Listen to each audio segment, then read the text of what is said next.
let's kind of just bring ourselves together just a little bit. We had a little training today. Y'all have heard me talk about ACE training in the past, Adverse Childhood Experiences, ACE, Adverse Childhood Experiences. It's the only medical model that fits over on top of POP and what we teach perfectly. I mean perfectly. And one of my goals is to become an ACE master trainer. Master. I've taken the training once before, and then I repeated it today with Tierre and Wayne. And then I located the information. Now I feel comfortable enough with the training to then go on into whatever the official kind of training component would be to become the ACE master trainer. Because what we teach and what this model talks about is so clear.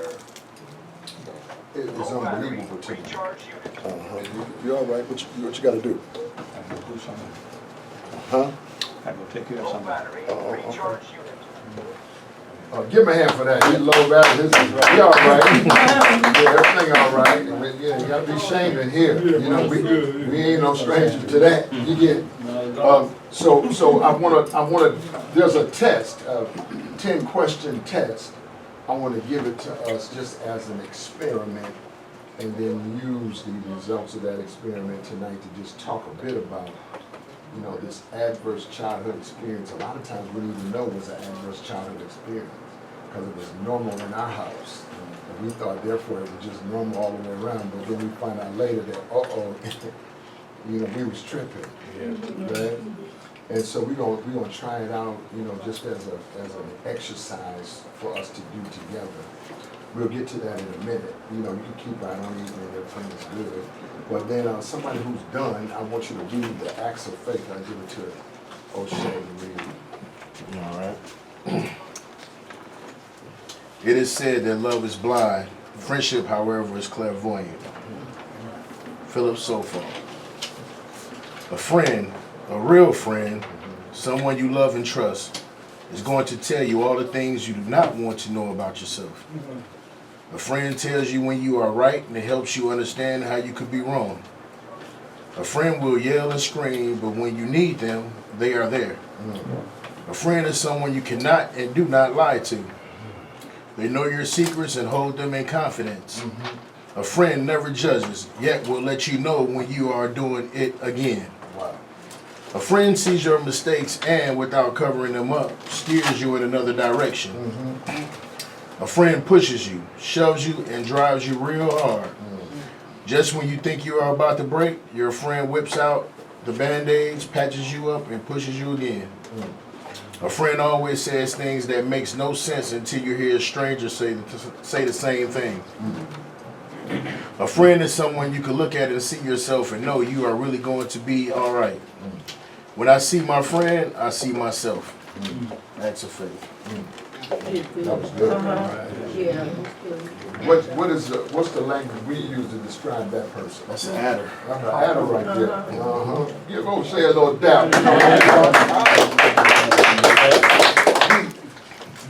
That's an adder. An adder doesn't always say what you want to hear, but he or she is trying to help you get to the next level. Say the next level. Next level. We're going to read that again. We're going to get a little bigger. We'll have to go back to it. But anybody have a reflection just on what they heard? Anybody? I actually do. Okay, go ahead, son. Oh yeah, I mean, you know, I was out of town though, and See the grandkids, man. yeah, see, my grandkids love it. I mean, I had a nice time, you know, and you know, just listening to news and other stuff, and got some bad news on somebody else's phone. So I vent it out, you know, to the people I love, you know, and like you just said, they're gonna tell you the truth of what you want to hear, not what you want. Yeah, okay, you right. So I, you know, Willie, I talked to him, and he, you know, I called a couple more people, and I said, so how you think how you feel about this? They said, you know what, hey, it had nothing to do with your significant other. It's about you. And I was like, so you know, when people telling you stuff, you really don't want to hear. You know, but here you go again. It's the truth. You know what I'm saying? I'm like, okay, I gotta think on that. So I'm gonna call you back, because I'm in my feelings now, mad. So I'm gonna call you back. Right. He said, you just said you want to talk to me. Yeah. But I called him right back and told him, you know what?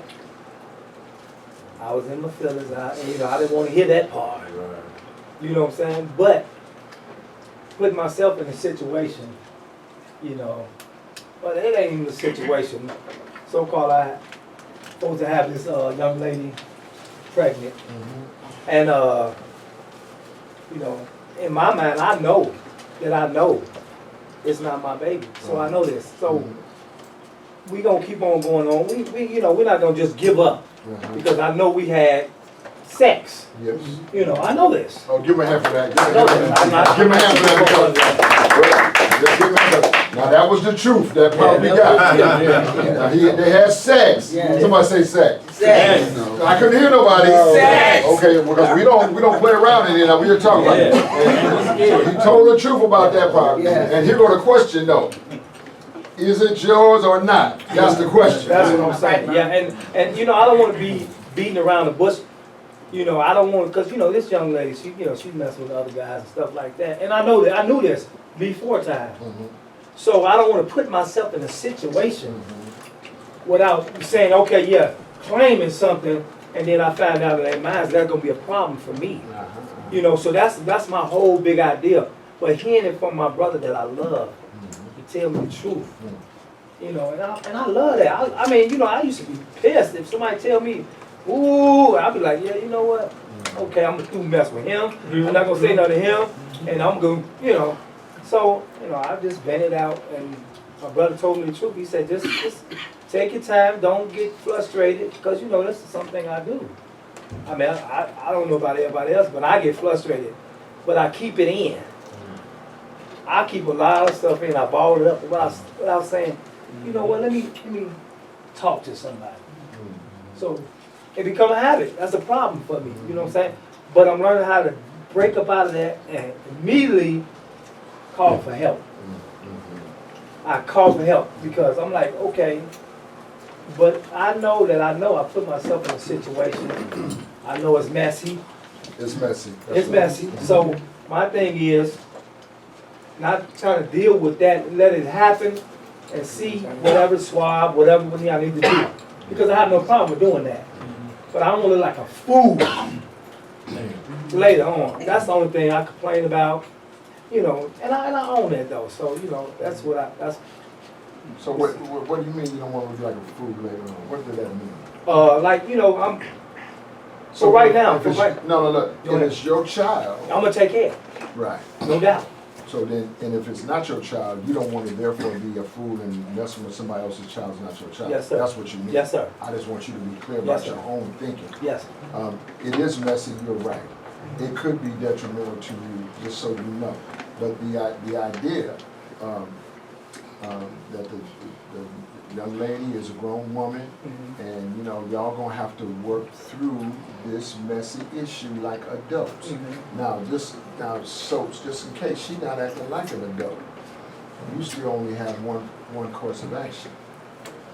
Just in case somebody else, whoever else, there's other people involved in the situation, they may not be acting like an adult, but you have to.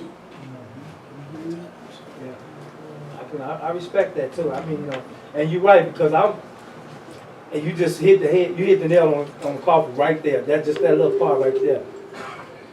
Other people, you know, and that becomes a problem with me because I came here feeling like some type of way.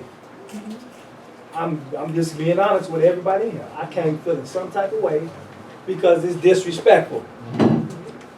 With somebody else you putting involved with it, they know it was before her time, but you don't do that type of stuff, and it hurts. Yeah. You know, so Give him a hand for getting honest and sharing his feelings, you know, and this and that. If it is your child, well then, you know, you're gonna have to welcome your child into the world and be a good no dad. doubt. So, you know, you don't wanna burn no bridges and then have to go back and then, you know, whatever. But at the same time, I just wanna share something with people. Now, one of the parties is not here. I wish we kind of would wait, but maybe he'll be here later. But it was another pop guy that introduced him to the young lady. And I'm just gonna share something with y'all. You know, you gotta be managing this kind of stuff. You know, when it's pop guys, you know, because there's a little more on the table. That's why he got feelings. If it was a abstract person that he didn't know from nowhere, he wouldn't be feeling that kind of way, what he's describing. But he's feeling that kind of way because the person right here is a pop guy right from the same meeting. And then, you know, we gotta be careful about that kind of stuff. You can't be in the meeting, in the group one time, then you gonna get outside and act like, oh, we forgot, we somebody else again. Yeah. I'm gonna wait for all the amens. Yeah, amen on that. You're right. You See, definitely then we just playing. Yes, sir. Yes, sir. And later on you think, ain't nobody looking. But then that mess, that midnight hour stuff, now here it is right back in the group. I don't hear nobody. Yes, sir. Yes, sir. Yes, sir. So we gonna, let's pause on it until maybe the other person come and then we just can squash it because I don't really want this to be a domestic issue that the group have to deal with on a week in, week out basis and all that stuff. We're not gonna have no messy stuff here. Right? That's just how it is. This gotta stop someplace. That's right. And this is gonna be the place. But we can resolve it and we can talk to each other like adults. We can disagree respectfully and then move on about our business without, you know, all of the wild and crazy Wild West stuff that we hear about on television and on social media. Is that right or wrong? That's Yes, right. sir. Yes, sir. So that's good, Duval, and you know, and so that was one thing. But just since he said that, I want y'all to take this picture right here because Duval, come on up here. That's why you got that I ain't saying, I said you just got the nice shirt on for a reason. Mike Fox said he got the nice shirt on for a reason. Yeah. always dressed, You gotta stand up, Phil. But listen. Oh, yeah. Wait. Listen to the words. This is a certificate of completion. This award is presented to Duval Walker for his hard work and determination in successfully, say successfully. Successfully. I don't hear you loud enough. Successfully. Completing the ISR system. Say successfully. Successfully. What's so important about that is so many people are unable to complete this system. On the 20th day of August 2019, presented by Brother Shane Price, that would be me. Take this picture of me and Bobby. Hey. Yeah. My hat's off to you, brother. Yeah. Clap louder than that.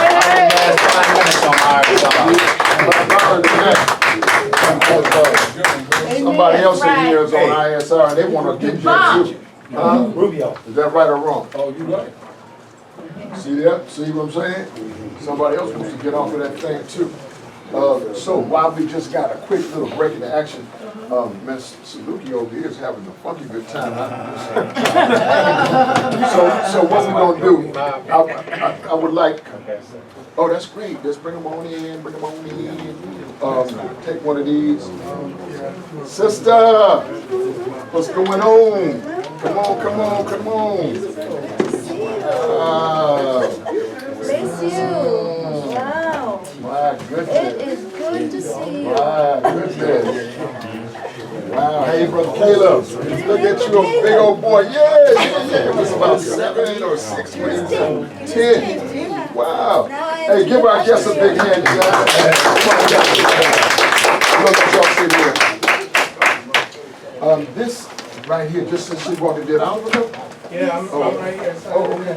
Yeah, you got to be signing in, man. Oh, we have to sign in. Caleb got to sign in. Yeah, you can't be coming all the way from South Africa, don't sign in. Y'all slipping in, you know what I mean?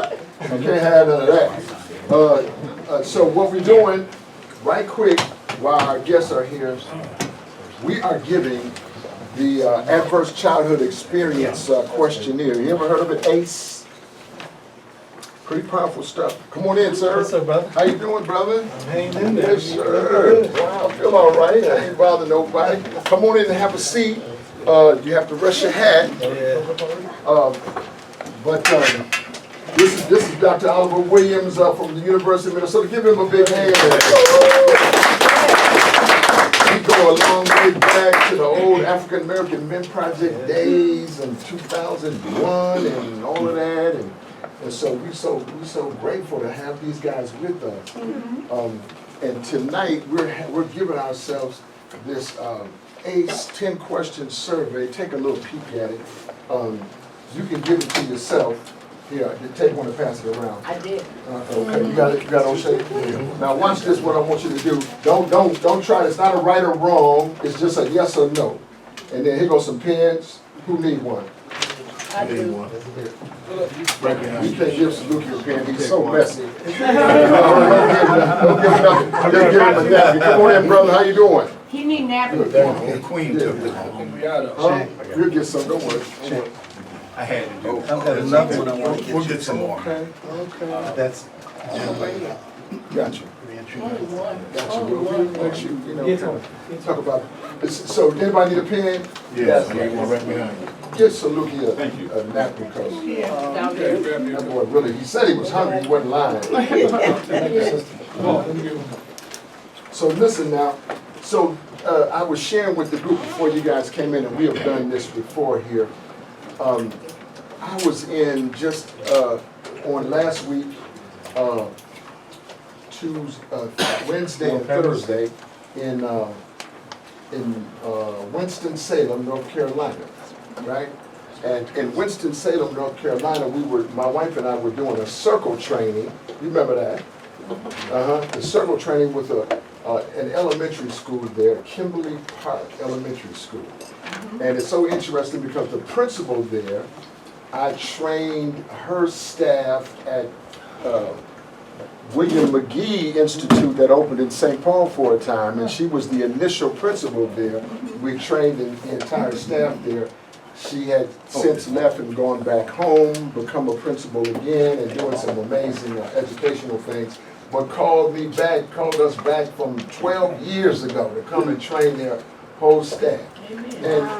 And it couldn't have come at a better time, you know what I mean, for what's going on with, DOC and all of this and that, so that was helpful to me. But let me just share with you, the training was amazing, right? Plus I got to work with my wife, which we don't get to work so much together anymore, right?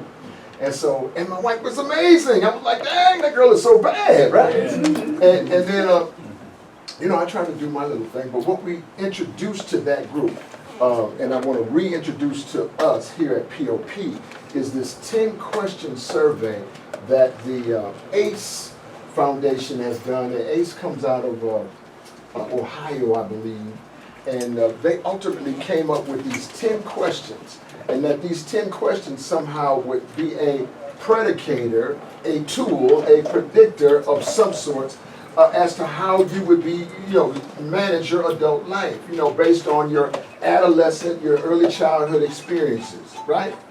And so I would like for us to take, let me explain it to you. And so the questions are simple. Let me just read the first question. While you were growing up during the ages of, during your first 18 years of life, did a parent or an adult in the household often swear at you, insult you, put you down, or humiliate you, or act in a way that made you afraid that you might be physically hurt? If yes or no, you just put 1 over there on the right. If it's a yes, put 1. If it's a no, just put 0. Is that clear enough? Yeah. Absolutely. And a pen, you want a pen? Because you got all kind of pens over there. Yeah, I'm ready. That's right. That's right. So everybody got those instructions. I want everybody to do it, and then I just read question number 2. Somebody else read question number 2. Did a parent or other adult in the household often push, grab, slap, or throw something at you, or ever hit you so hard that you had marks or were injured? If it's true, just put a 1 there. Don't linger on it. We're moving on to 3. Somebody else read 3. Be an adult or person at least 5 years old that you ever touch or fondle you, or have you touched their body in a sexual way, or tried to try to or actually have oral, anal, or vaginal sex with you? Go back and read it again, because we missed the word there. Go ahead. Number 3, did an adult or person at least 5 years older than you are, Right. correct, touch or fondle you, or have you touched their body in a sexual way, or try to or actually have oral, anal, or vaginal sex with you? Yes or no? If it's yes, just put a 1 there. Will, you don't want to sit right here by Dr. Williams? Really.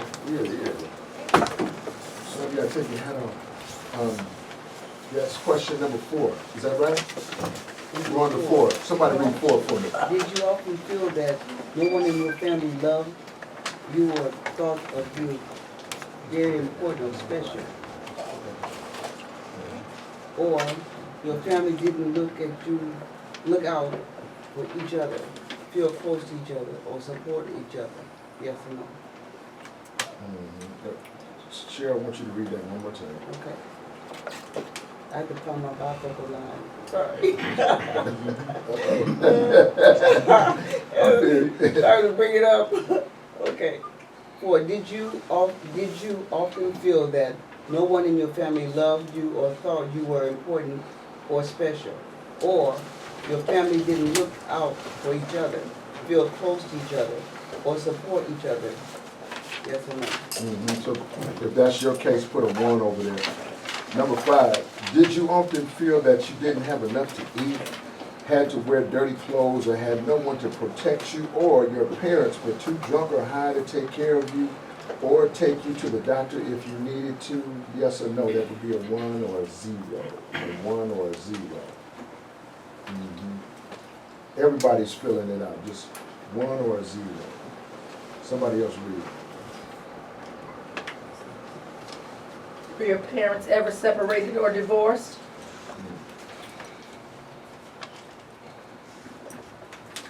That's a big one. Number 7. Was your mother or stepmother often pushed, grabbed, slapped, or had something thrown at her? Or sometimes or often kicked, bitten, hit with a fist, or hit with something hard? Or ever repeatedly hit over at least a few minutes or threatened with a gun or knife?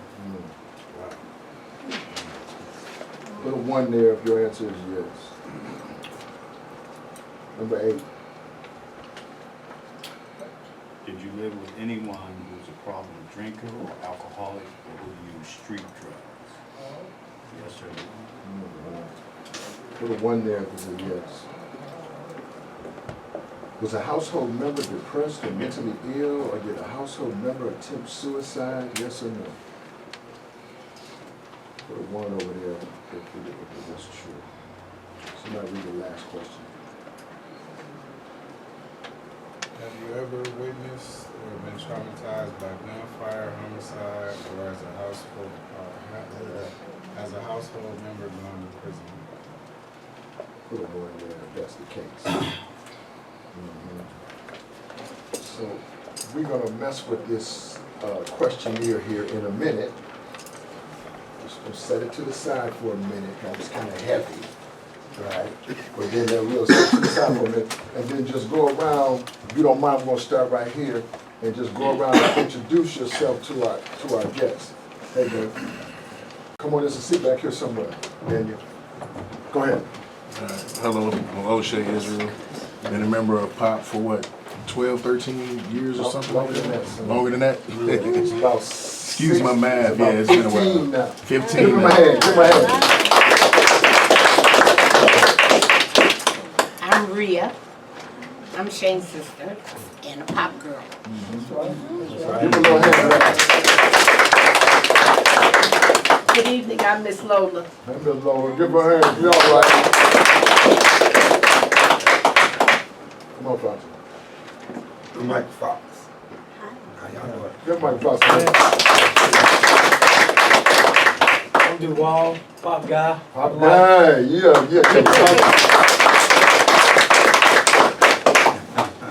My name's Malik, pop guy. Pop guy, Malik, give him a hand. My name is Cheryl. Hey, Cheryl. Give her a hand. Isaac, we go chill right here, come on. And I'm Tier. Hey, Tier, give her a hand, give her a hand. Thank you. I'm Ananiah. Ananiah, all right.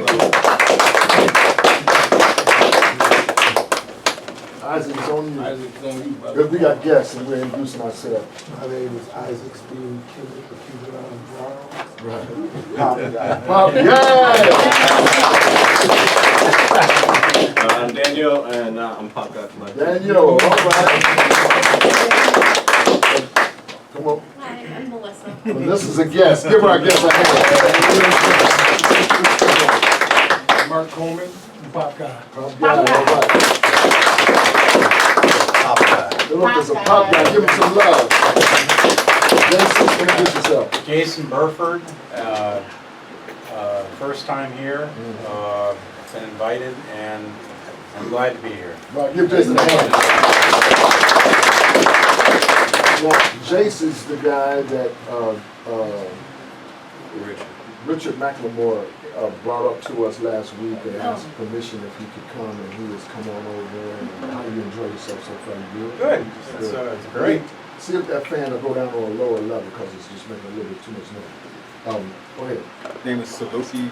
I heard about the meeting. I got an email about the guest who was going to speak. Oh, you just want to hear about the guest. Let's give him a hand anyway. I also support Pop. And you know, we're working together on certain issues. That's right. Amen. There you go. Herbert Kelly, Pop Guy. Pop guy. Go ahead. Oh, my name is Robert Strawberry. I'm just a visitor. My son invited me here, but I see he's not here yet. Yeah. Let's give him a real big hand. Brother Wayne, Pop Guy. Mr. Strawberry, hold on, Wayne. Mr. Strawberry, I've been messing with your boy for a good 13 years. And I am so proud of him for the way that he's conducting his life right now. And that he invited you to the group is a big thing, not a small thing. And so we're so glad that he feels good enough about himself that he would ask his father, who he looks up to come and share the space with him. Give him a big hand. Will, I'm going to go to you. All right, Willie, Pop Guy. Yeah. Eddie. Hey, Eddie. He's a pop guy, too. Give him some love. Okay. Wayne, go ahead. Brother Wayne, Pop Guy. Brother Wayne, pop guy. Give Brother Wayne a hand. So we just got a lot going on, and it's all good. I think that my son and daughter have the news to announce to us. Please, y'all stand up. Y'all stand up. Well, if you insist. Yes, I insist. We can't stay long. You know, we got a lot we're doing, running around, but we had to check in. The clothing went well today. Yes. You know, we're in our house. So we're ecstatic about it. You know what I mean? We we walk on our grass. You know, and our feet everywhere. She said I wasn't ready for that yet, but I said I was okay.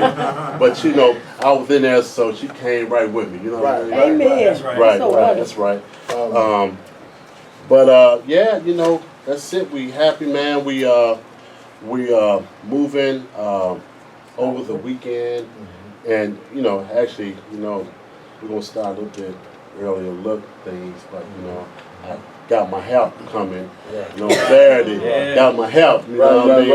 I mean, I might call up a couple more good men. You know what I mean? Many are called, but few are chosen. You know what I mean? So you know, so you may be getting a phone call, but yeah, man, we just happy, Pops. You know, Amen. Man, listen, come on, man, give us some love.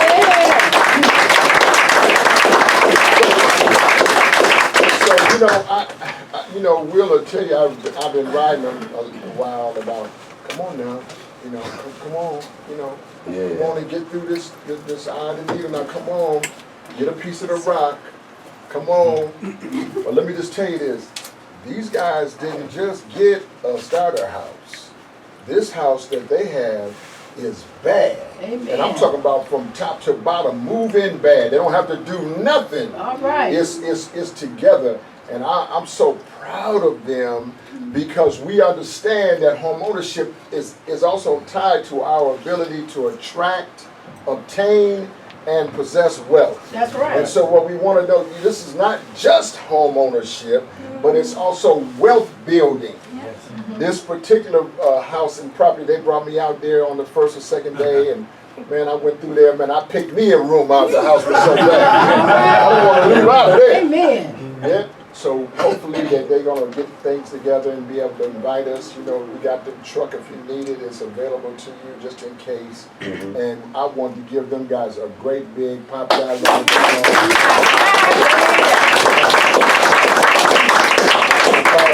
And then you know what I'm saying is if y'all stay, don't be mad at me for saying this, but for those prop guys who come and stay connected, somebody say stay connected. Stay connected. This right here is what's possible for you. Give yourself a round of applause. Somebody else in here is the next homeowner. I don't know who it is, but they're in here. That's right. Yeah. Who is it? Raise your hand. Raise your hand. I don't see nobody. Okay, all right. Keep your, won't you say something real fast? Yeah. Go ahead, sir.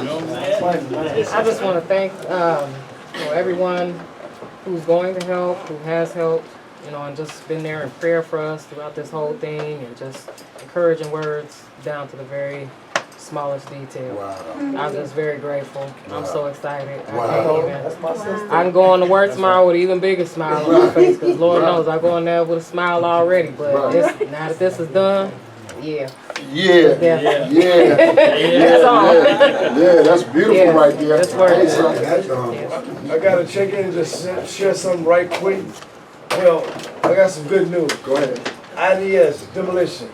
They got $1 million contract out in Cambridge, Minnesota. Called me back to get on the crew.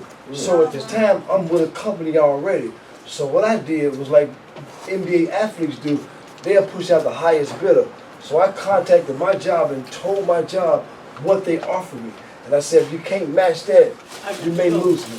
So now I got their back up against the wall, so tomorrow I'll know which team I'm going to be with. All right. So Go ahead.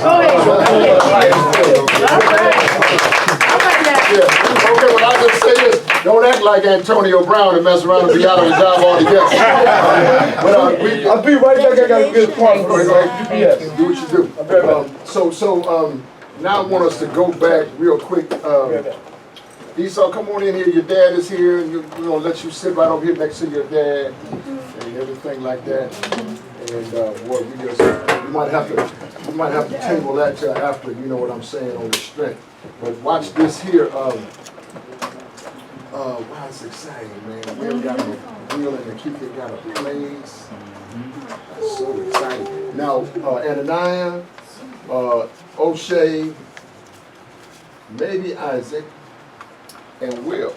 Do y'all remember when I brought Miss Elizabeth to Faribault?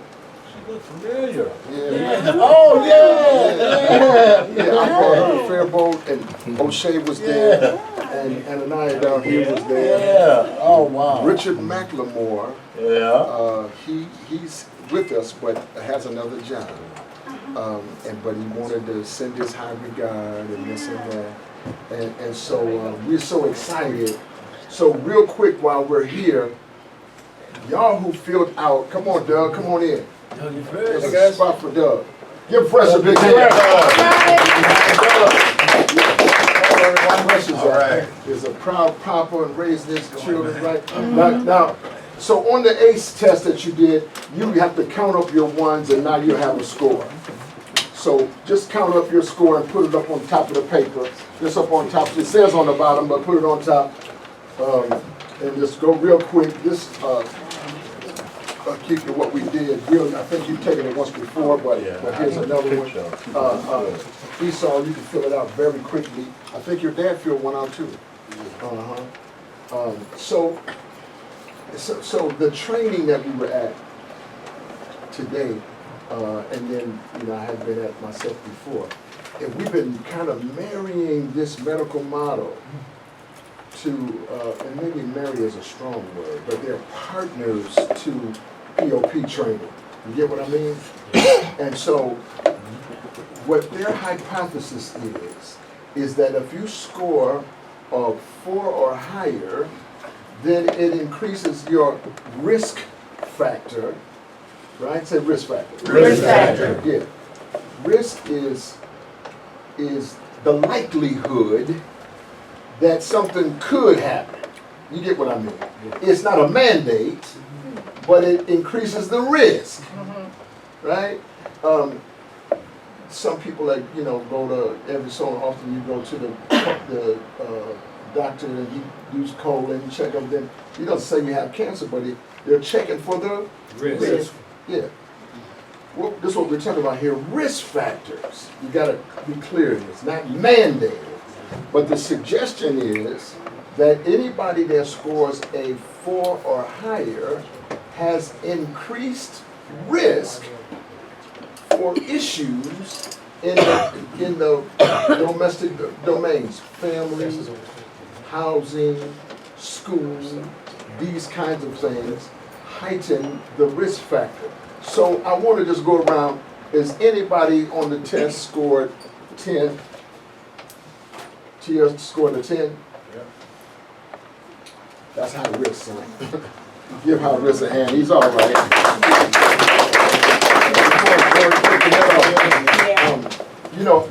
Look at Jordan Necker in the High Spy hat. Right. You gotta take that off. Give that boy a hat with that hat on. Real quick, you have to take this test.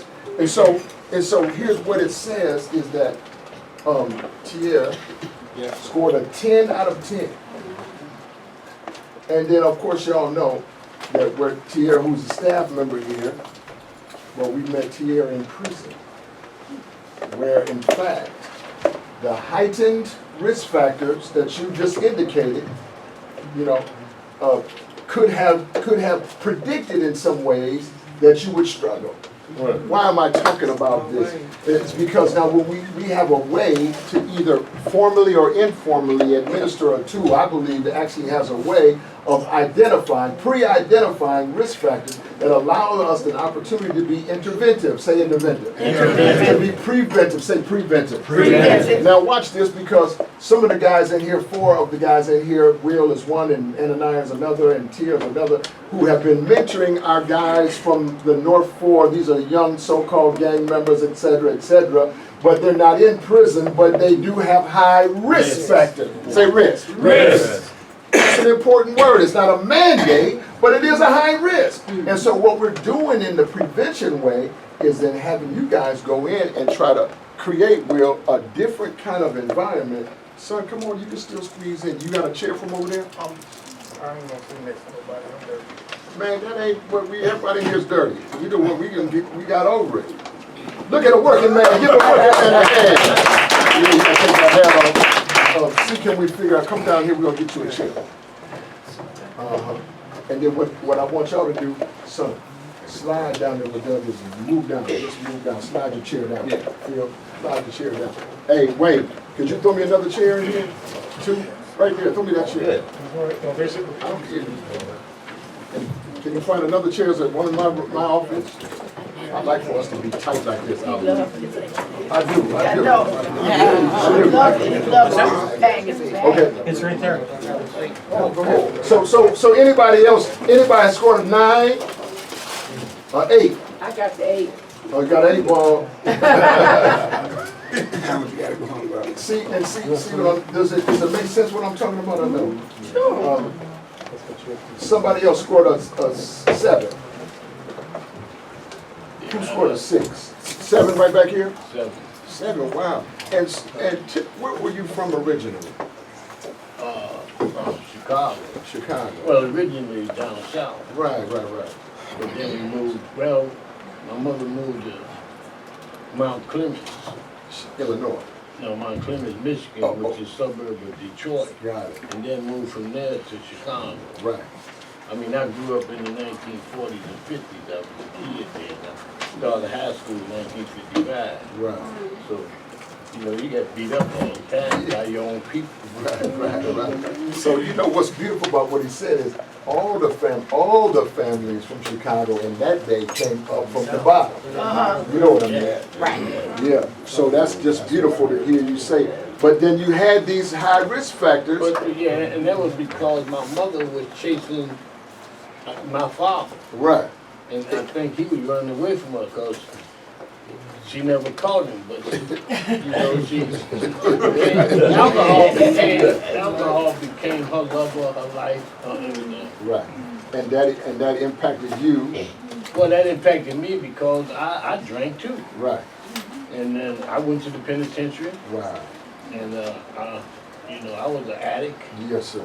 I was a lot of things, and then in the 1990s, I found the good Lord. Yeah. Again. Yeah. And I've been on the straight and narrow ever since. I retired from working at the Salvation Army for 25 years, running a program called the Boat Program. Right. That's my brother Malik over there.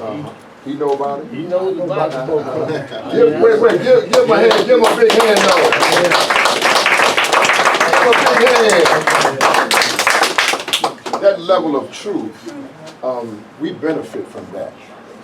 Eddie, we benefit from that. See, because we be thinking sometimes you're the only one that was struggling. But you can look right down the street here and see Pop was, you know, he was struggling too, but he got out. Say, I got out. I got out. Right. Get back up. Stayed up. And how did what your father just shared with us, how did that impact you, son? Sometimes I felt that my dad, when I needed my dad, he wasn't there. Either his addiction or alcoholism. But when he was there, it was the world to me. You know, it was everything. So much that separation was a big gap, big hole. And so I sought things to fill that hole when he was right there. But he was in his struggle. And so I started to struggle. But now we're biggest supporter, sometimes only supporter, great team, truthful, open communication. And, you know, thank God every day that I have a father in my life that is still around that I can communicate with. Well, you say you're talking good. Get over here right now. Y'all didn't know you was gonna come to Pop tonight and get all that. Bobby twins. Somebody, my sister said you look just like her. This is what the old people say, Caleb. The apple don't fall too far from the tree. You think I'm talking about him, but I'm talking about you. What's it? Who got a 6? I got it. A couple of the 6s. Go ahead and just talk about it.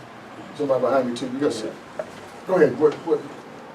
Just briefly, a little bit about childhood, a little bit. Well, you know, sexual abuse. You're from Chicago too, yeah, right? I'm from Chicago, born and raised. Yeah, family from the South, Somerset, Tennessee. You know, sexual abuse, violence, cursing. You know, feeling, like you have that. What is the term I'm looking for? No, it's not that. It's I was like one of those latchkey kids, so I have this like separation thing. You know what I mean? I come home from school, there's nobody there, so I'd be, so it's like it'd be right there. You know what I mean? So I had to have those things. I just got used to being by myself. So now Eddie became my norm. Right. And like you, I kind of bond with stuff. You know what I mean? Man, that's somebody else that was a 6. Jump in, right? I mean, you know, when you get used to it, I'm from Chicago too, man. And well, actually, the bad part of Chicago. West Side? No West Side. Robert Taylor. But you made the environment. You was the environment. You know what I'm saying? And the stuff came normal to me. You know, like death. Death was nothing. I walked over bodies like it was going crazy as a young man. You know, and I became that person. Wow. and I made bodies. Wow. You know, I never told nobody this. You know, my smile is big as ever, but I try to leave the back burner with the back burner. Hurt people, and that was me. My goodness. You know what I'm saying? So it became normal. You know, I never had to beat a woman up and none of that stuff, but I seen it. Well, thank God for that. You know what I'm saying? But death came when I went to prison, murdered, and all. I became the environment, and the environment got scared of me. So yeah, it put me away for about 23 years. So yeah, it was just me. Wow. So yeah, that's my story. See, but now, but your mama, she held on. Oh yeah, yes. She's still holding on. She's still holding on. See, you gotta have somebody gotta be the light. Say the light. The light. It's a spiritual light, it's the light of wisdom. Wisdom deeper than intellect, it is high, wisdom is low. But you know what though, Pops? Come on. When you sit up there not thinking nobody be your look up to you. Because my little brother looked up to me. You know, he did. You know, he's locked up right now, 75 years. One of the same cases I had on the murder. And you know, and he looked up and he became that person too. With the environment, when people was spooked, scared. And I'm like, wow. You know, I talk to him every day. He's finna go back to court. That's a blessing right there. For him, they finna let him get up out of there. You know what I'm saying? Because really, he didn't have nothing to do with it this time. But when Folly come, it comes all different sides. So my mom was just putting up with us. She took up for us. She lied. She didn't want nothing to happen. Because her kids they didn't do no good. They didn't do nothing. They was good kids. But, you know, I'm the dog without the family, and I was always the bad one. But that was then. Now you got another life. And just before y'all came in, Duval had graduated. He done graduated from ISR. That's intensive supervised release. That's really hard to do here in Minnesota.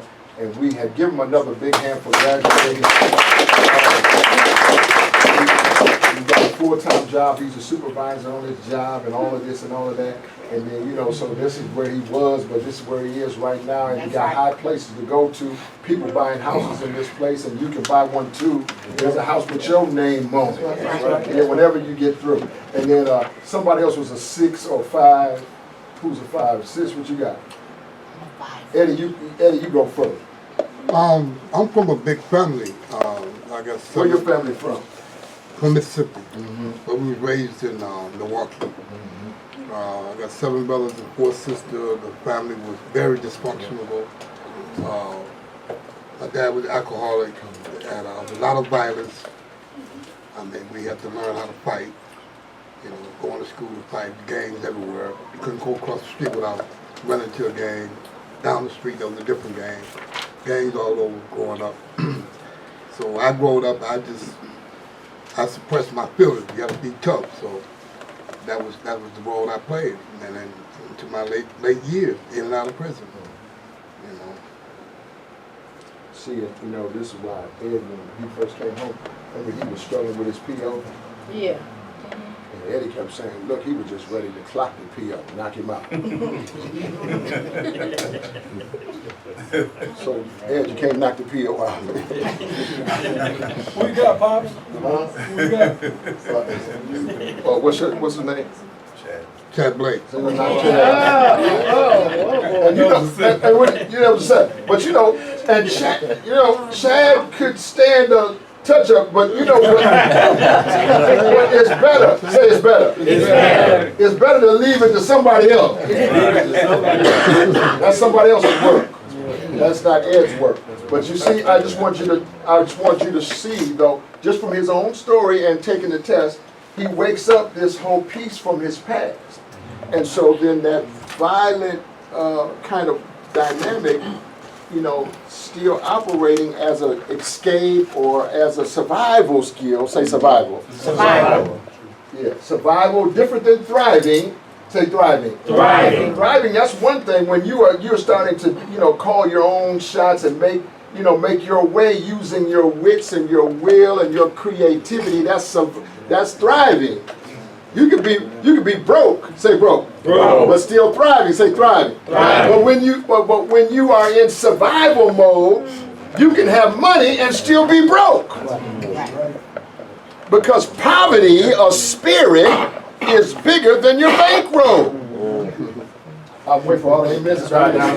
All right. I'm teaching better than you saying anything. I'm gonna check. You know, Will and Keith and them guys went out there and bought a house, man. That's a big old. They needed some thousands.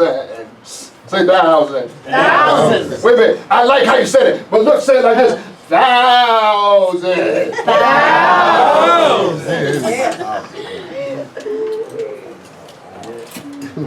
But still, there's a house out there with your name on it. That's right. Okay. Right.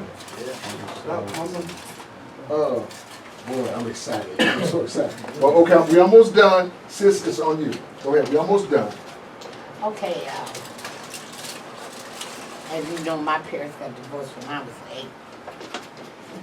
Just look right at them, right there. And my mom struggled because the same as I struggled, the type of men that she chose. And she drank and she used drugs, but she worked hard to take care of me. So I was very blessed to have my mother. My father, he fought women. So in the end, when I got grown, he fought me. So that's where I come. What was your number? Anybody else had a 5? You didn't go yet? Phil, go ahead. Well, you know, in my household, for some reason, my father was a light-skinned man. My mother was dark. I was the darkest in my family. And I was always told, oh, Negro, you're black, you're ugly, you ain't gonna never amount to nothing. And for a long time, I didn't even want to be black. You know, so I struggled with that for years. And then, you know, as time went on, you know, I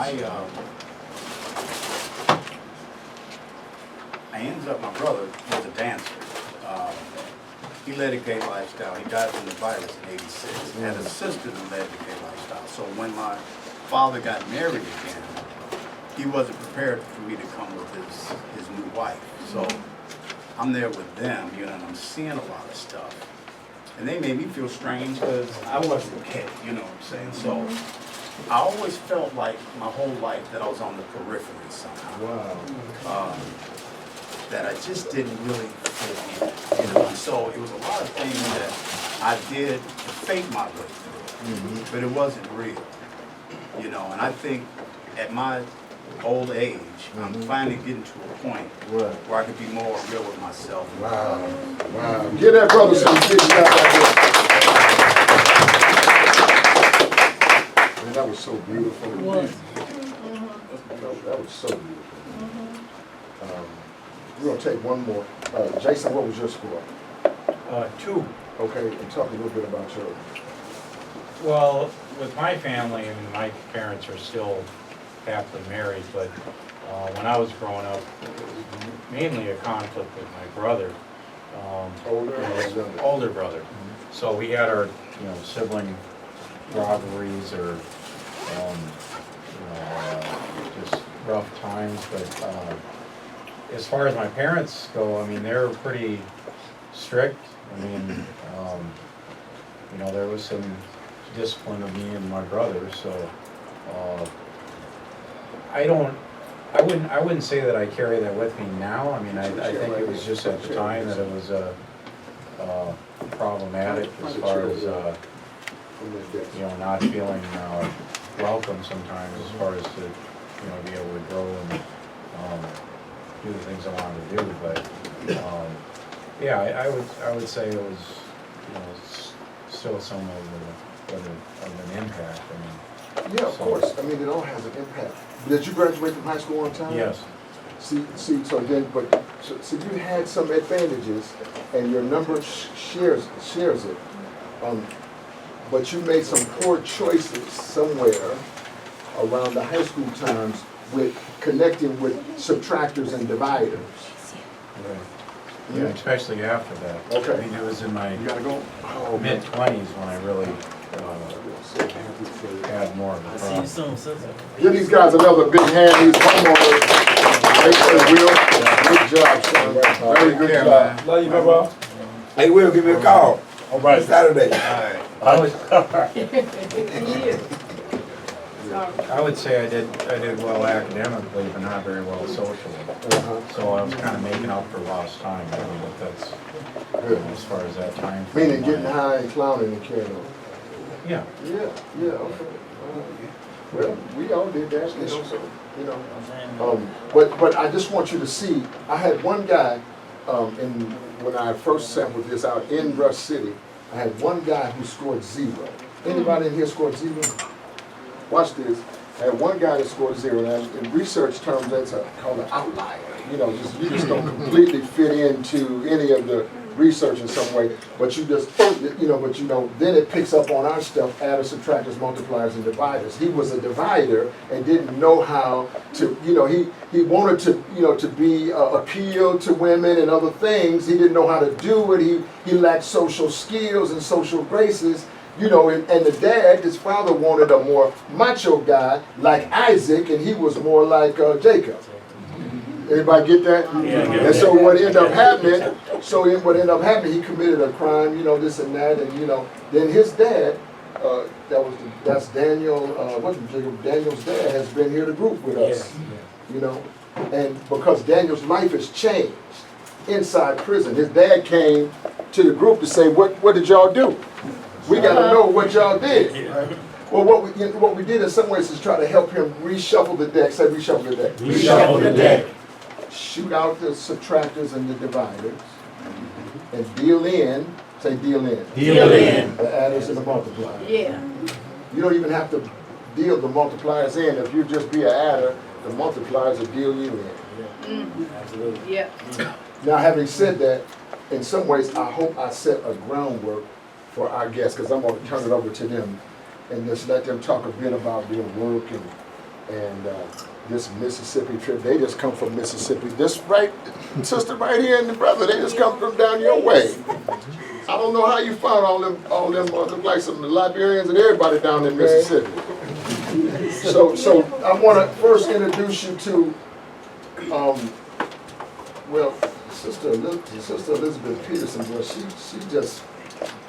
she's something else, man. I'm gonna tell you something. Don't be mad at me. I'm gonna tell you this. But that sister, when I first met her, she kind of messed me up a little bit because she called my name like from a far distant place. I never heard my name called like that, and I struggled with that a little bit because I'm so connected spiritually to. She had no idea, this and that, but I really struggled with that. And one time, she's at the University of Minnesota. I'm doing a teaching there on leadership. She's over there. What was that guy's name who ran the program over there, the leadership program at the U?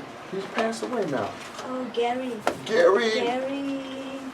Something. Yeah. Well, and he had me coming over there and this and that.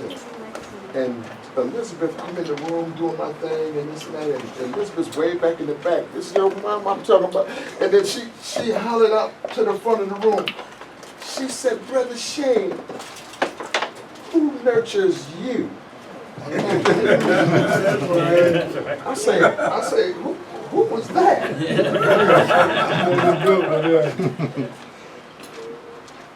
And I just realized, there was a kind of a space-time continuum that had happened where I could hear myself from a distant place, and I'm listening to it and seeing myself in the place that I'm in. And I had never had anybody speak a sentence to me that caused me to time travel just like that. I'll never forget it. And I had to really come to grips with that. You know? But so beautiful and so loving. And as a matter of fact, she came and interned with us at POP, our second location. Our first location was the basement. See what I mean? Our second location was over in Robbinsdale. We had a little small office building, and Elizabeth worked there. And then this is our third location. And Dr. Williams, he's over at the university as well. And then he got connected through my spiritual father, Dr. Joseph L. White, a psychiatrist and psychologist. He's passed on now. He's been gone 2 years. Not one day goes by, and I don't think of him, because he was my finisher in some ways, and I'm so grateful for him. But Doc was a master networker. And Doc put Oliver and I together, and everybody else, you know what I mean?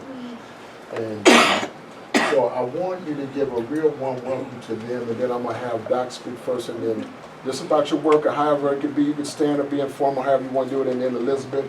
And this is her son, Caleb, who, when he left, he was just a little dude, and now he's a big old brother. How old are you? He said he's 20 now. Get that 20-year-old big hand.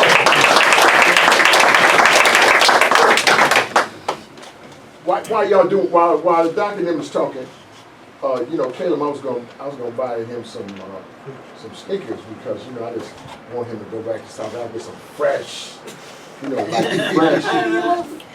He's hot. No, just some fresh blazing sneakers, Right. And so I didn't have no time to get over there. So I don't care if you just got, I don't care what it is, $5, $10, I don't care what it is, but just put it in. We're just gonna load this brother up with some cash so he can mess around here and go get him some. Give me that plate right there, and just put the money in the plate. Reach in your pocket and get something for that boy, because he needs some fresh sneakers. Go ahead, Dr. Williams. Go ahead. Well, I have been at the U for quite a while now. So, and I had a project. How long is quite a while, sir? 29 years. Woo! Give a hand. Give myself a hand. Yes, right.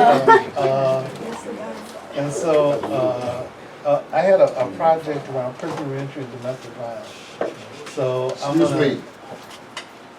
I'm gonna share some of that. I brought one DVD. Okay. But there's another DVD that I have too, where some brothers that I was working with, and three brothers in particular I worked with, and talked about their transition from being abusive in relationships. That's not why they went to prison. And what one brother went to prison for 2nd-degree murder, another attempted murder, and another one for 2nd-degree murder too. And they had their own gang histories and issues around violence. And I also work with Hurricane Carter. And the other DVD, one of the other DVDs I'm gonna give you, has him talking at the conference and talking about, even though he was innocent when he was in, he talked about the work that he did while he was there, to relieve himself. Yeah. And so anyway, there are stories to be had about people transitioning. All the things that you all are talking about in terms of growth and transition are the things that the other brothers have talked about as well. So I'll be sharing some of that with you. Okay. And we'll talk. Okay. Give him a hand, man. Then I'd like you to also welcome Miss Elizabeth.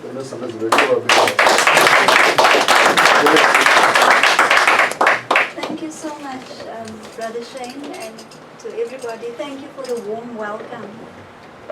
My heart remains full from the very first moment that I saw you and I heard you, Brother Shane, and the work that you do. And I remember the visits to, what was it? Prison? Oh, yes. Yes. And so I just really need to say, this is the disclaimer, you are going to come to South Africa. right. at one point or another. So that is a dream. And so I want to say that the first time that I came to the US was when I was on my quest to find out about what work is being done with men, what work is being done with cultural specific groups when it comes to intimate partner abuse and that sort of thing. And that was in 2001. And so that was when I met Dr. Oliver. And then already I thought I wanted him to come to South Africa. Right. So it took, I just want to say that it takes time, these things. But there's nothing like when the universe kind of comes into alignment. And so you are going to come to South Africa. So what I want to say is the piece that has just really filled my heart from the very first time that I was with you and visited with some of the programs and did the internship, with the organization was the amount of love that was just being felt everywhere. And I want to say that us coming from South Africa, I don't know how much you know about our history in terms of apartheid and colonialism, which is very similar, I guess, to the civil rights and slavery and all of that stuff. And so the intention with these oppressive systems is in fact to destroy families. So we are not meant to survive. And so it is grace when we do survive. And so I have the enormous grace of growing up in a family. I'm one of 9 children. And my parents somehow navigated, and you were talking right in the beginning about wisdom. They didn't have formal schooling, but the amount of wisdom that they had guiding us through life.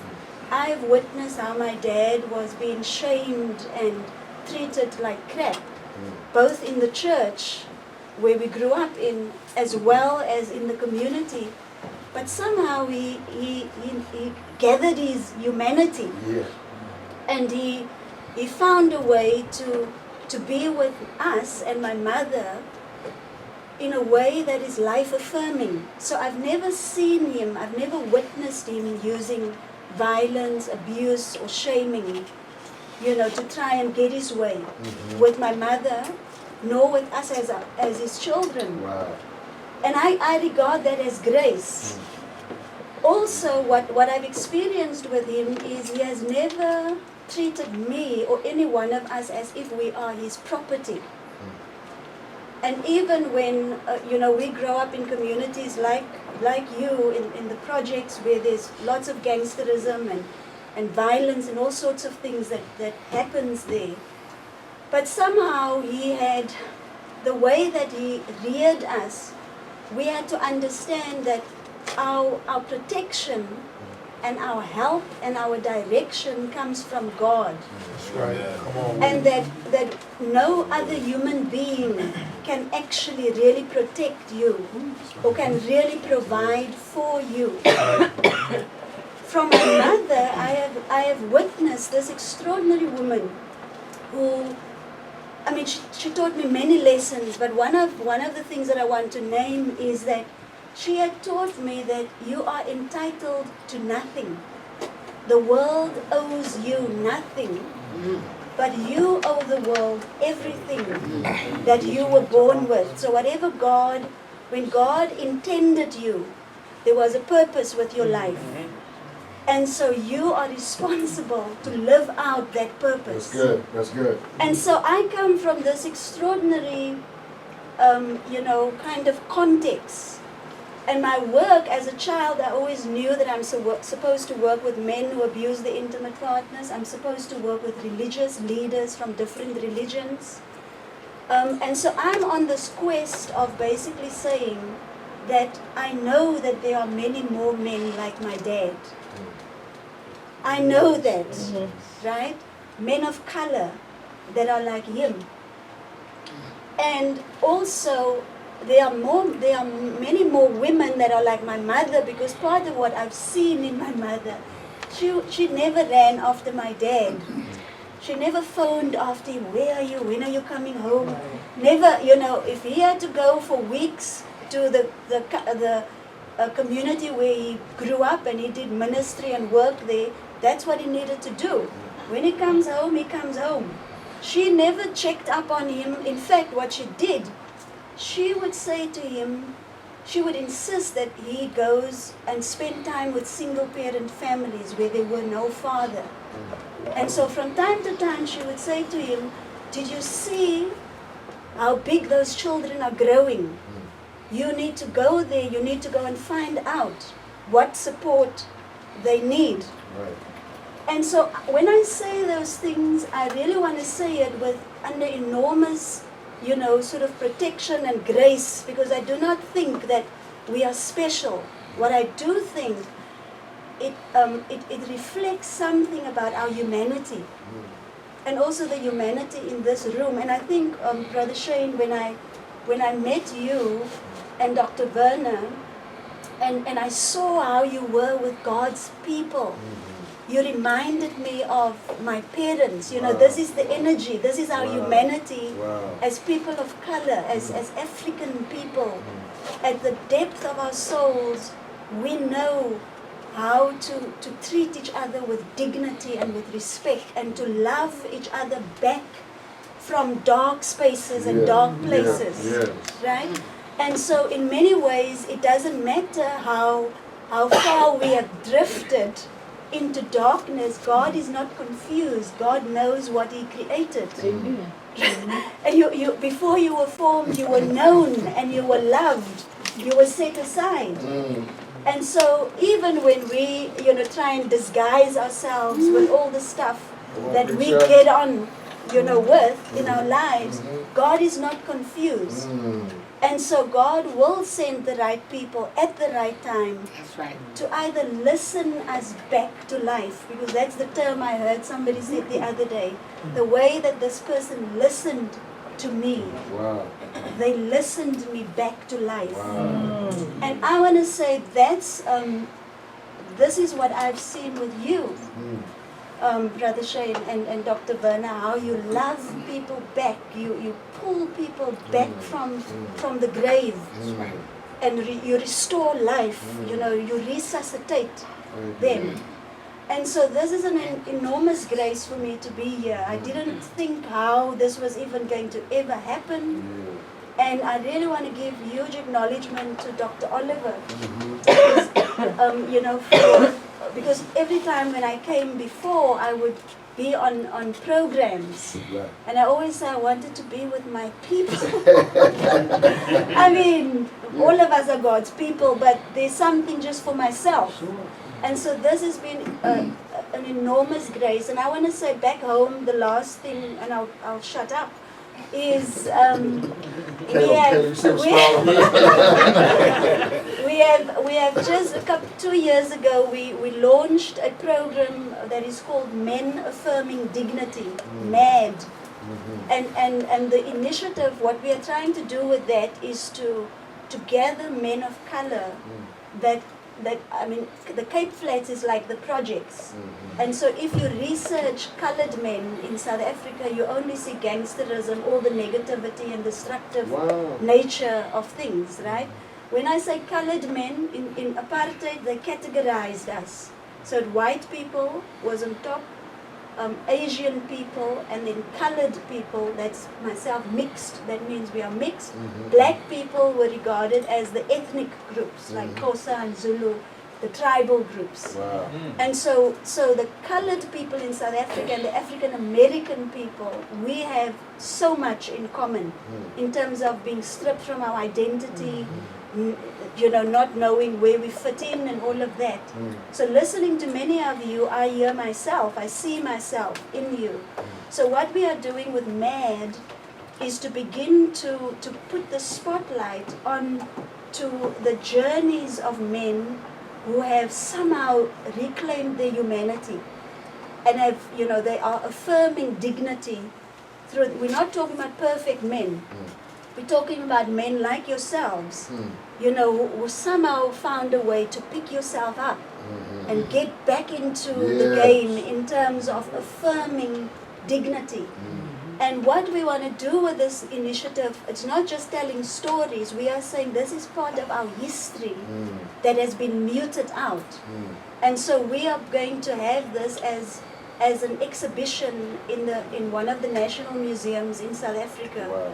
Because we are saying, no, this is not just colored men who have, who are heroes. These are men who has gotten hold of their humanity.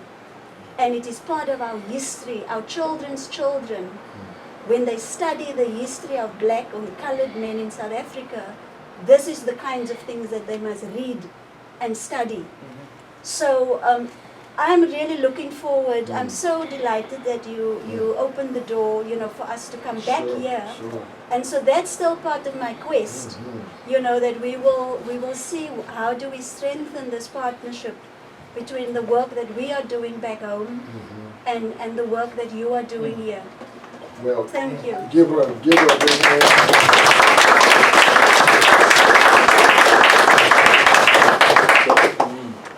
So she said, we have to listen each other back to life. Say, listen. Listen. That's beautiful. And so it was actually Elizabeth who got me thinking about going home, because she started talking about South Africa right away. And so that really kept my vessel open, and then later my wife and I, maybe how many years ago, we got to Kenya to teach and share our teaching in Kenya. What part? We were in Naivasha, is where we worked at. But we did, we stayed in Mombasa, Nairobi, and then we went up to the mountains to Naivasha, and then we have a school, a satellite school there, who have taken our Power People stuff and kind of incorporated it into their girls. So they rescue girls, and we went on a couple of rescues. We rescued a girl out of a little tiny shack. She lived with her mother, 3 other children, and 2 goats, and they were all in the shack on a cot. The goats too. And we came in there, man, and the little mother didn't want to let the little girl go because she was the only one who could go to work. And her job was to go down to the rock quarry and bust rocks. But she had to mess around, no cousin son. She had to mess around and come into the school. The school opened up and received her. And so listen, when one of the girls come into the school, all the rest of the girls will make a big circle and then sing and welcome them in and call their name, just waiting for them. And then when my wife and I, we came in, on this rescue mission, we came in, it was so beautiful, we just began to naturally weep because it was like unto another kind of welcoming that was before us, and then another kind of welcome that's ahead of us. Yeah, I wish I could hear somebody. But watch this. Watch this. Caleb, we're going to give this to him because this was our guy. And I always said I was going to send the boy some shoes, so he had somebody like an uncle or somebody from America was sending them something fresh. Look right here, this is for you. Don't buy no sale Nikes, don't buy nothing on sale. Go to the top shelf. Get the baddest thing they got. Just get them boys some love. Yeah, get the baddest thing they got. Don't be getting no little sale shoes over there at Foot Locker. I mean, get up on the top, the ones they don't let nobody touch. Say, give me them. And so kind of what I want to do is, maybe you got a question or just a little comment you want to make, and then we're just going to go around the room and take a few little comments. Then I'm going to turn it over to my wife. Now, my wife and I was just mentioning it to you. My wife and I got the good fortune. This was good fortune to do training together. Here we are in North Carolina with the folks at a school where we're comfortable, and we got a chance to do some work for Lee. And then I was thinking as I was sitting there listening to my wife, I opened us up, right? I just cleared the path. Say clear the path. Clear the path. Yeah, for you football people, it's like throwing a block, right? Yeah, I just throw that block and then let my wife just run the ball down. And she told, my wife hit the thing so hard. It caught me by surprise. I was so hard, honey. I said, you know what? Y'all go somewhere and get a videotape. Because this right here need to be online now. It was that bad. They hurry up and got it too. But I'm going to turn it over to her for a minute so she can say some words. And then we have a little acknowledgement from Dr. Oliver. Because you know what he said, he's being humble. He said he was at the University of Minnesota for how long? 29 years. But listen to this. They don't keep nobody at the university for no 29 years. Okay. Right? That's why I had to give myself a Wait. Look, somebody say body shot. Body shot. See, for absorbing all of them body shots. Yeah. Wait a minute, getting back and doing the rope-a-dope. Somebody say rope-a-dope. Yeah, then wait a minute, then come out and float like a butterfly and rumble, young man rumble, give him a hand. Yeah. And then Elizabeth too, because you know what she said to us, and my wife and I, we talked about this. Because when you left us from your internship, you said you were going home and you intended to start an organization and begin to change some things. Now she had her master's degree. Somebody probably tried to get her to do something beside that. You get it. Mm-hmm. She beautiful. Mm-hmm. She intelligent. Yep. You know the deal. Am I talking to anybody in here? But she wasn't taken by any of that. Okay. She had made a commitment to her people. And then she stood on that promise. I'm going to do it right this second because I just think it was so powerful. Come on in here, sweetheart. We just made something for her, Caleb, for your mama. She's loved here. And this place where she's at, this is home right here. You can walk in here and do what you need to do. You know, and just, and so we're going to stand up. Somebody take my phone. O'Shea, you know how to operate? Somebody else. Honey, get on the other side of my sister right there. Come on, y'all should take this straight back. Look. Caleb, you gotta, Caleb, say go. Put your money right there, son. Ain't nobody gonna. I need a good photographer. She said use my photography. Saluki is the man. I'll try. Oh, okay. But look, this says, this right here, look right here. This says, this is the Promise Keeper Leadership Award. Say Promise Keeper. Promise Keeper. Oliver, come up here so you be in this too. And it says, for your courage and passion to heal and rebuild marriages and families amidst many challenges, you use your personal power, faith, and partnerships to push your promises into reality. You are a promise keeper who has used your leadership to make a positive difference in your country and in your world. Presented today by Dr. Vernon Cornelia and Brother Shane Martin Price. Give her a big old hand. Yeah. Give her some. All right. Y'all get that. Mike, stand up and get it. Now get Oliver in here. You know.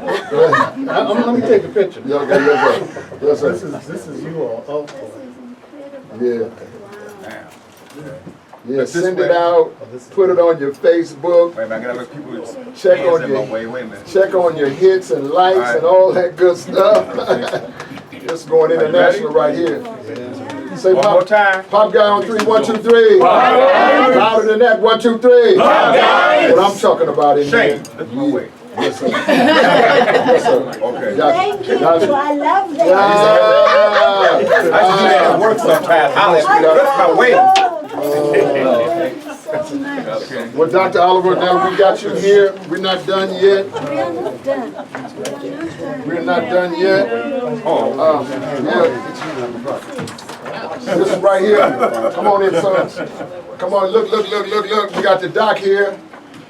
This, we calling this just the Leadership Award. Say leadership. Leadership. Yeah, leadership has its privileges. Yes, it does. The Leadership Award congratulates Dr. Oliver Williams for your leadership and commitment to creating healthy families and communities around the world, because now Dr. Oliver just got through coming back, not just from Mississippi, but from South Africa, right? You are a powerful leader whose vision for healthy communities has had global support. Give him a big old round of applause. He's a damn man. We're going to make him an honorary pop guy. Pop guy on 3, 1, 2, 3. Pop guy. Louder than that, 1, 2, 3. Pop guy. Yeah. Give us some dap now. That's good. Congratulations, man. Love you, man. Wow, I'm proud of you. Well, come on, you welcome here. Honey, Yes? we're going to turn the floor over to you for a minute. All right. Don't let it do what it do. Son? You got the paper. There you go. Hold up. Good evening. Yes, son. Go ahead. Good evening. Let me try that again. Good evening. Good evening. Okay. All right. Just wanted to make sure I was in the room and you were in the room too. I cannot tell you how glad my heart is to see my good friend, Miss Elizabeth, and our buddy who is big now. You're big. How did you get to be so big? How old are you now? You're 20? How did you get to be 20? Right. That's what I said, sweetie. You know, you just never know. You just never know how God uses you. We're talking about you, right? Right. And every once in a while, God will send one of His own angels to you. Amen. And they're going to ask you for a little help. And you don't know who you're helping. And when Elizabeth came to us many years ago, we didn't quite know who we were helping. But we knew that here she was. She was new in this country. She needed to have an internship. We were an African American founded and owned organization. Here's one of our own sisters from our land, our homeland. That's right. Right? And she needed somewhere to be. She needed someone to give her an opportunity for her to test out her professional skills. And she said, would you please have me? And we said, absolutely. And we didn't know quite what was in her heart, but we knew that her heart was right. And that she wanted to do the right thing. So she came on board and she immediately just threw herself into the work. And we still have your report. We still have the work that you did with us. And you know what? Her heart was for her people. Her heart was for South Africa. She said, I have to go home. And we tried to keep her. Wow. Because she's brilliant. Right, that's right. You know, she's brilliant. Right. But she's like, I have to go home. My people need me at home. I have to go home. And so for those of you who think that, we just had one of our boys of hope go to college, and we had to send him to college. Right. Wayne drove him to the airport, and he missed his flight. In Mississippi. He missed his connecting flight Right. in Dallas, Texas. Yeah. And so he called me on the phone, and he's just falling apart. Now this is a boy there was nobody looking for him in Minnesota. Nobody. Nobody to take him to college after he had earned a scholarship to go to college. Nobody to take him to the college. So here he is. We buy the ticket. Get the boy on the plane. Come on, sweetie. Get him his ticket. Yeah. You gonna get to college. That's right. Right? He misses his flight in Dallas. He immediately calls me, he's falling apart. I should have stayed home. Stay home for what? Right. There was no one committed to you at home. There's nothing there for you at home. But you know what though? For Elizabeth, we wanted to keep her here. We're like, no, you stay here in the States. She said, no, I got to go home. You gotta go home. Because at home, I need to be the person to bring my skills back to my country. I need to show them. I need to do something about my own people. And you know, there's something about doing stuff for your own folks. Okay. Right. Going to get your kids. Right. Get your children. And she went home and she got her families, she got her partnerships, and it was not easy. And there were times when you need to she wanted to turn around and come back to the United States because it was so hard, right? But you know what? She persisted. And she kept her promise to us that she would stay in touch. Every once in a while at 4 o'clock in the morning, when I'm up working, right? And I'd get this little note and I'll see Elizabeth Peterson is online in South Africa. Right. And I would just send her a note and say, hey Elizabeth, how you doing? How's it going? And then she'd have a conference or two. And I'd say, hey Elizabeth, way to go, congratulations. What am I saying to you? Nothing just happens. It happens a little at a time. And you have got, even if you missed your connecting flight, sit in the waiting room, sit there for those couple of hours, wait it out, and get the next flight. Come on now. And get to where you're supposed to be. Somebody say, I'm not going to miss my shot. Say it loud, I'm not going to miss my shot. I'm not going to miss my shot. Do it. So thank you for getting back on that flight. Thank you for getting back to South Africa. Thank you for keeping your promise to your people and to us. And thank you, Dr. Oliver. Everyone needs a mentor. Everyone needs a mentor. And thank you, Dr. Oliver, for continuing to mentor her and to continue to walk her through with this. And thank you for bringing her back to us too. And in our next venture, we will come back to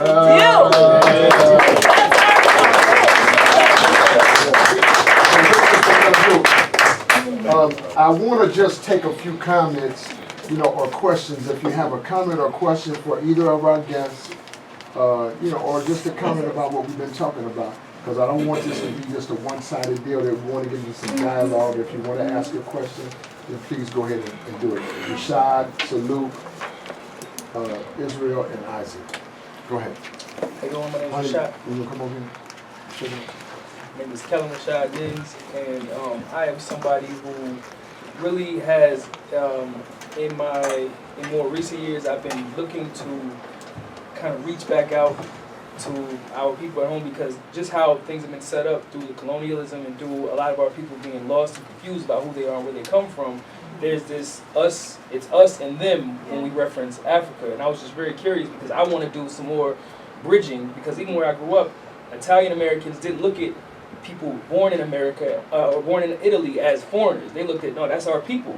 Same with Hispanics, same with every other group except for black people. It's somehow Africans are not us. And I'm like, Africans, first of all, are everybody, but they're certainly us. So what would you say would be a good thing that will kind of help bridge that gap? Because I want to because I think that's why a lot of our people are so lost and confused. They don't even know where they come from, and they're in foreign territory. They were born in foreign territory. So what would you think would be something to help kind of bridge that gap? Ooh, that's a tough question. Do you want me to respond, or do we take more comments? Or respond? You can respond. Okay. Can I have some of that? Yeah. You want to go? No, you want me to go first? Yeah. Go.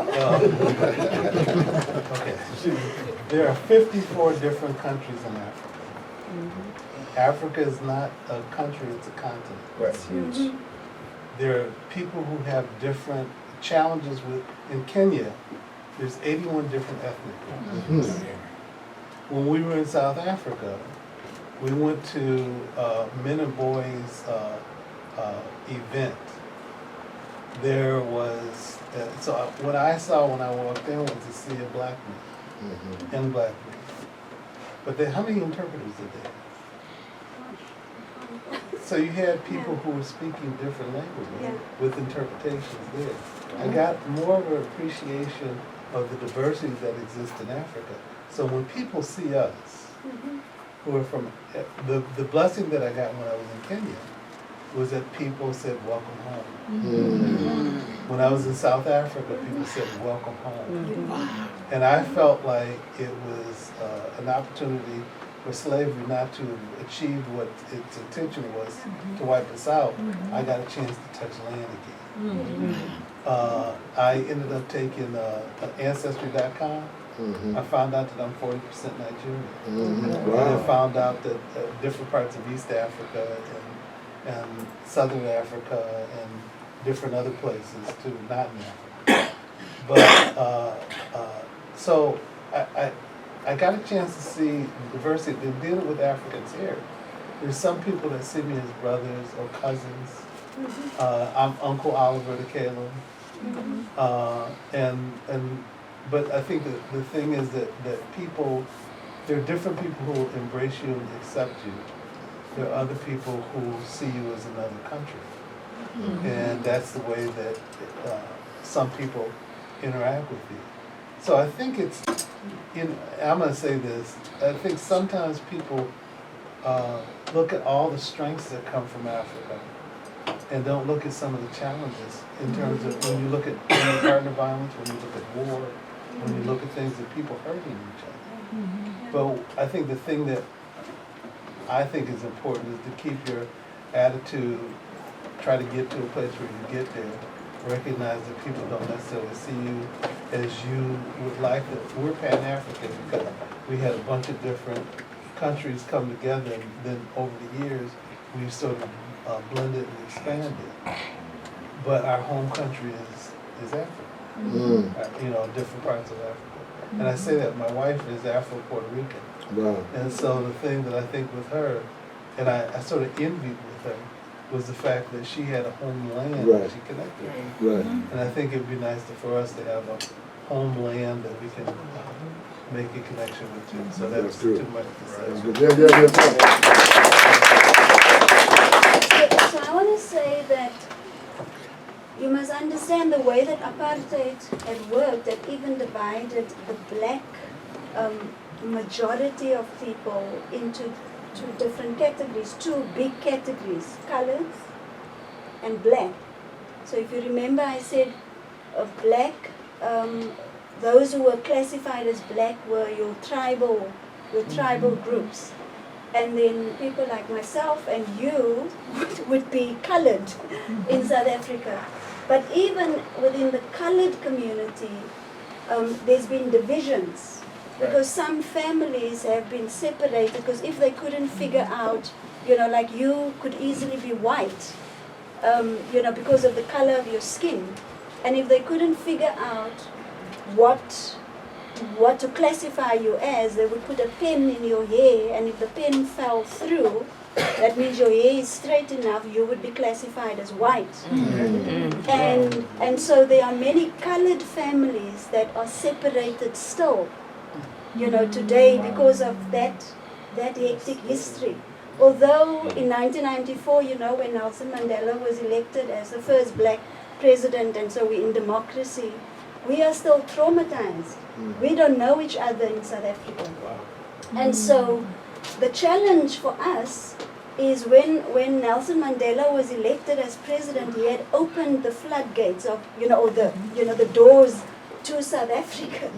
And so we are seeing many brothers and sisters from other parts of Africa that we have never known. And so the challenge is that there's, I don't know, it's this whole thing around divide and separate, divide and rule. But what I wanted to say, the challenge, for example, when I initially had come to the States, my trouble was, why am I not received into African American homes? Why is it that, that I get to sleep only in white families' homes? I really was troubled by that. That's right. And I think by the last time when I was here in 2008 and 2009, I was very intentional because I needed to find out what is going on here. And I pushed.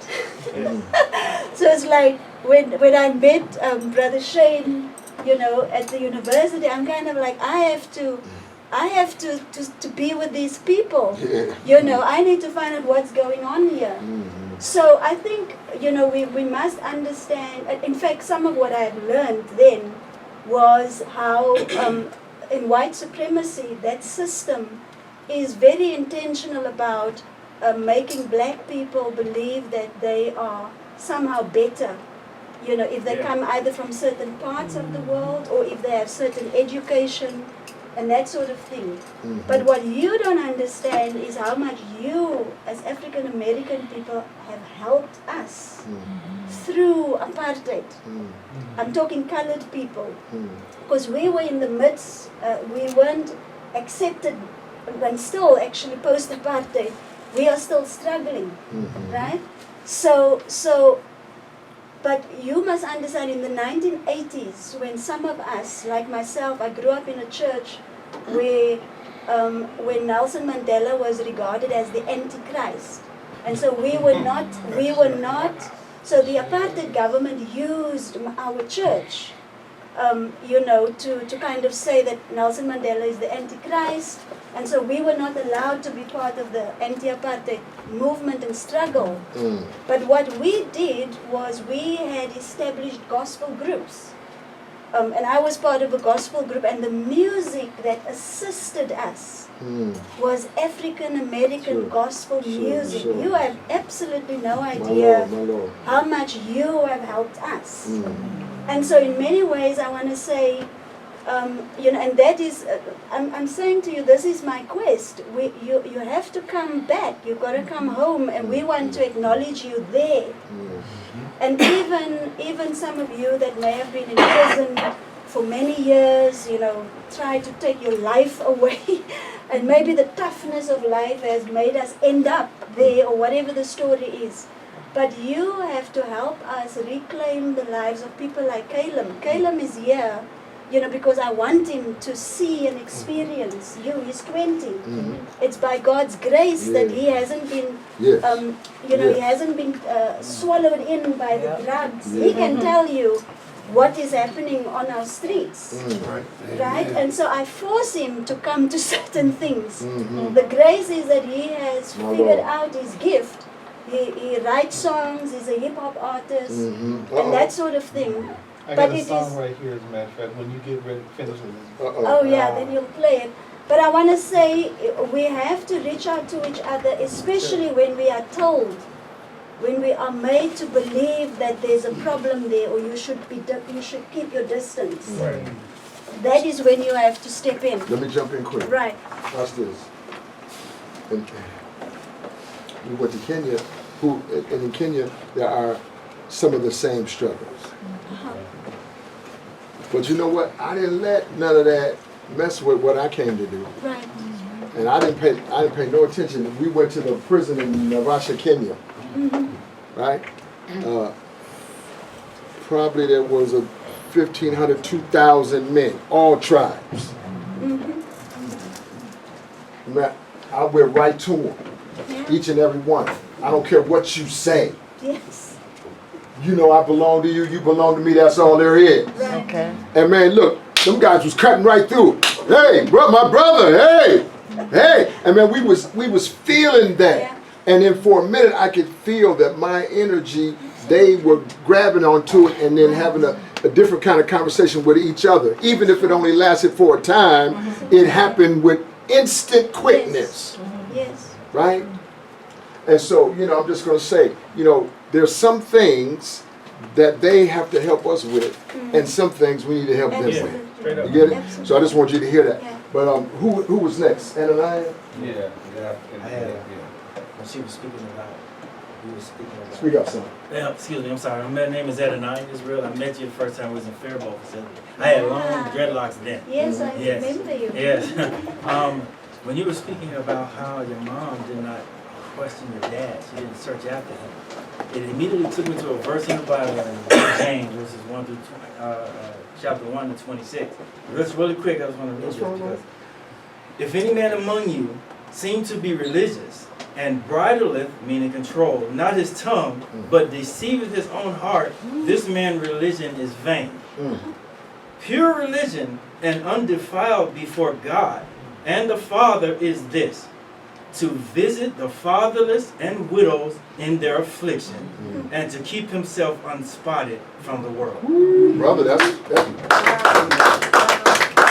James. That's the James is so strong, you know, he don't play, you know, he gonna cut some stuff, you know what I mean?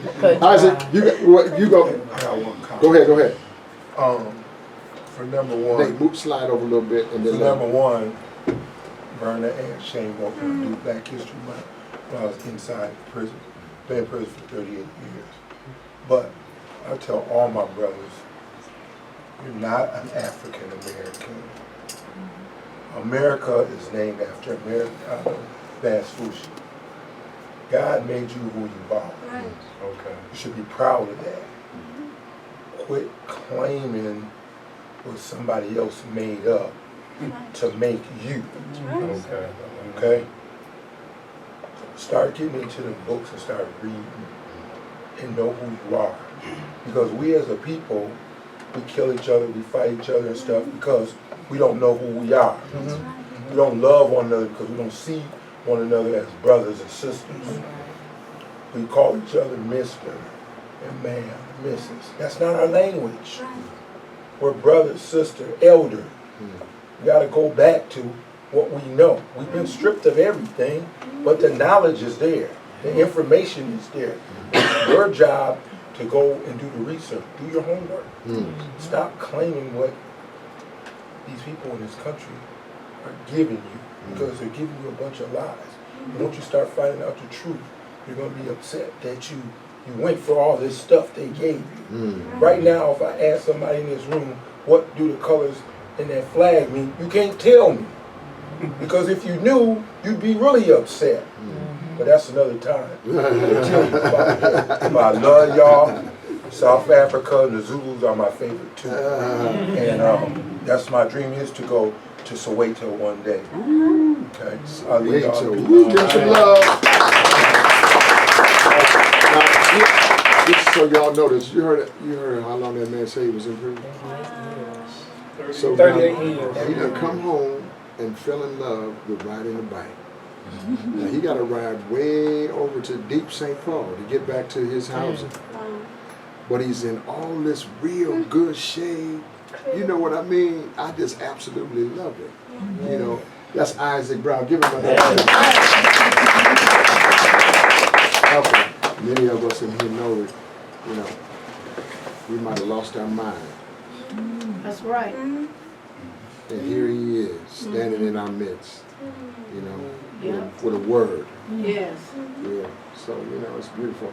So, look at you next. My first question was the program that you have in South Africa. It's called MAD. What now? MAD, Men Affirming Dignity. Is there a way that you can get that program here also so it can be kind of like a transatlantic program, both here and in South Africa? That's definitely the conversation that we're having with Dr. Oliver, but definitely. Well, good, yeah. good, because we have the same, basically we have the same problem here as far as, you know, like Philip was saying about the family he came up in, right. and the family I came up in.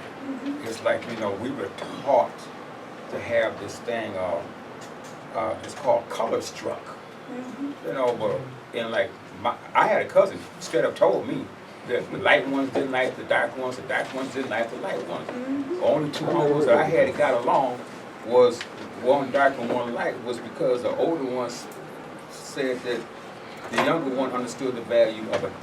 That's the only reason they got along. You know, and so, and then you mentioned something too about putting a pin in your hair.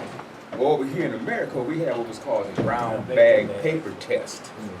You know, it's a brown paper bag, you know, like a grocery bag. You all know what I'm talking about? And so you, if you were lighter than that brown paper bag, you could get into a club. If you were darker, you couldn't get in. I never passed a brown paper bag test myself. You know? But that's how America, it still is. We're still divided like that. And it came from the plantations, because they grouped us like that. And so that's one of the things that and it's like you said, we don't know our history, because part of the history, you know, over here in America, we have heads called the Olmec heads. Okay, and some of them heads are like 2,000, 3,000, 4,000 years old. And so, but they don't teach the history over here. And this is something I want everybody to check out. There's a thing called 8 Centuries of Muslims in America. Check it out. They came here 300 years before Columbus because they had heard of an ancient African civilization over here on this continent. Okay, so there's things that we could learn from you guys too, because wherever you are, we're African, period. It's just the women that have to come over here to this continent, you know? So, you know, but your program, I would love to have that over here, because we need the help. And like I said, we don't know our history, we're being lied to. I remember I was watching the program, and I'll shut up after this. I was watching the program one time, and it was called The Cocaine Mummies of Egypt. What it was, you know, Europeans used to buy mummies and have it called unwrapping parties, and they would take them and they'd use them for just all kinds of stuff. But they did a test on these mummies, and they found out that they had cocaine and tobacco in their systems. And they were wondering, this was like this is during Imhotep's time, when he was, you know, building this step pyramid, and they were wondering where they come from. They thought it was an accident. There was a transportation route between Africa and over here during that time. So we're not learning that history, and we need to, you know. But that's when. Let me hold him up right there. Give him a little hand. Give him a little hand. Come on, come on. And so, we have one more comment. Who was that? That we got everybody. I can't keep you all night. Look at Nate Walker right there, looking all good. Yeah, that's Nate Walker right there, looking all handsome, clean cut. Yeah. Got his beard all shaved, nice. Boy, you looking good, boy. Thanks, Bob. Yeah, that boy's off parole, and he don't owe nobody nothing. Congratulations. He's doing his own thing. Yeah, he's creating some stuff, and go ahead. I want to thank you. I want to thank you for the mandate that God had placed on you, that you are walking out your mandate, your assignment, and you ain't seen nothing yet. Right. You're wearing your crown, your spiritual crown, your natural crown, and the oil that's on you is passed down to your son. Well, that sets Caleb up pretty nice, because since you're a hip-hop guy, we just want to hear something. You got to throw something out, you know. So, you know, go ahead, brother, do what you do. Or they're going to give him a beat and everything. I want to hear it straight from him. Want you to do a freestyle. You got to do Ask Wayne for that pledge, please. Can you hear it? And here, we got here. It's on YouTube? No. He did this song for me. We're going to put it on my website. We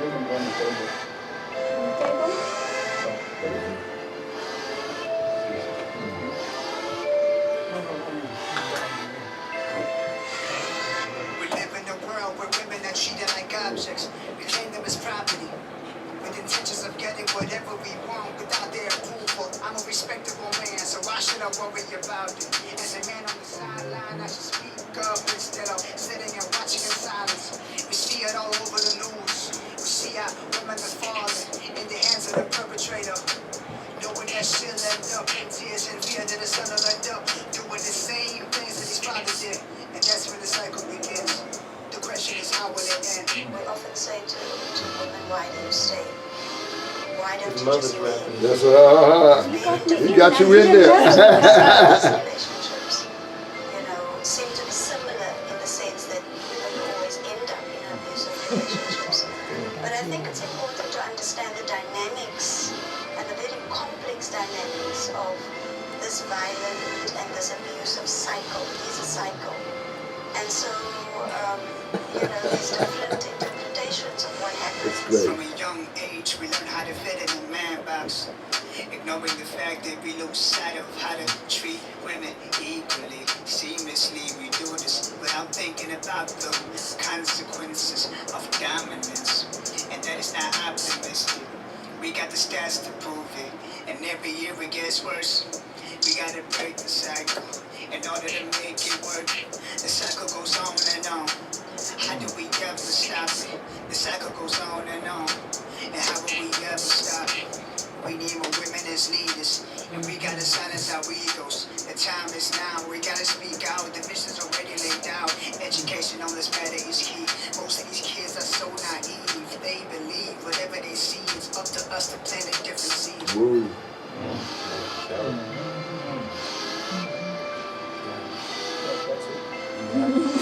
all